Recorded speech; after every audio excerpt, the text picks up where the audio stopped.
This is to discuss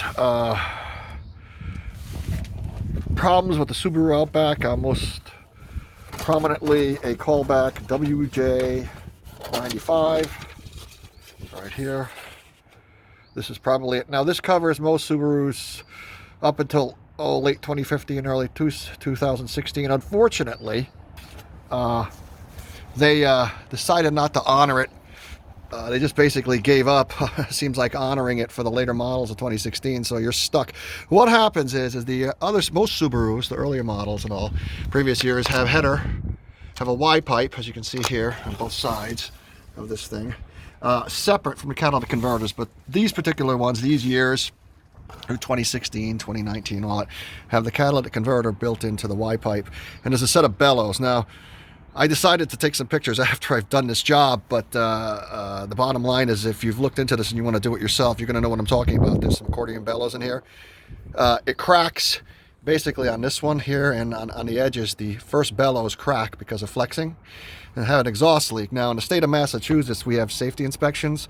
Connecticut doesn't care. I mean, you could be belching exhaust and have a cracked windshield, but safety inspection in Massachusetts fails. And as a result, I need a quick fix for this thing to go through inspection. The largest challenge that you're going to face and run into are these shields, these guards. There was a guard over this right here as well. This is the internal ones, but this is, as you can see, I left this one on because I didn't have to take it. This is all covered. There's other two more guard pieces that go on here. Heat shield, you got to put it on, otherwise it'll melt. The tremendous heat will melt your plastic splash protector, the skid underneath the car. You need to have that on to protect the engine and all, and it'll melt it. The heat is tremendous from this. The biggest challenge on this whole project is you got to go and Dremel off these heads with a Dremel tool. As you can see, they're all corroded. You Dremel this off, and you take a center drill, make a hole, and then drill straight through. You got to put a pair of vice grips, needle nose vice grips on the nut, put a drill right through here and drill the heads right off. So I took off 1, 2, 3, 4, 5, 6. 1, 2, 3, 4, 5, 6, 8. I took off 8 of them. That was the biggest challenge here. Then what you do is, the best you can do, you keep this fiberglass, high density fiberglass in here. It's these pads. There's another set on the bottom that goes on. I'll show you later when I put this together. You put as much muffler putty as you can up underneath. This is 304 stainless steel, 3-inch wide, and you slip it around the back first, and then you push the putty in so you don't get it in the heat shield, and you keep all of the putty that you can get in there on the sheet metal and on the bellows. The first bellow where it's cracked, you fill that thing all the way up on this side, and you fill it all the way up on that side. It really doesn't matter in between. There's 3 more in between.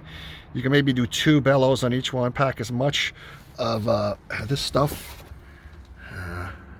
as you can in there, and then what you do is you take 2 stainless steel clamps, you clamp it onto the backmost flange on the bellows, this one, and the other one ends up right here. So this is on this is blank space. I don't know if you can see it in back or not.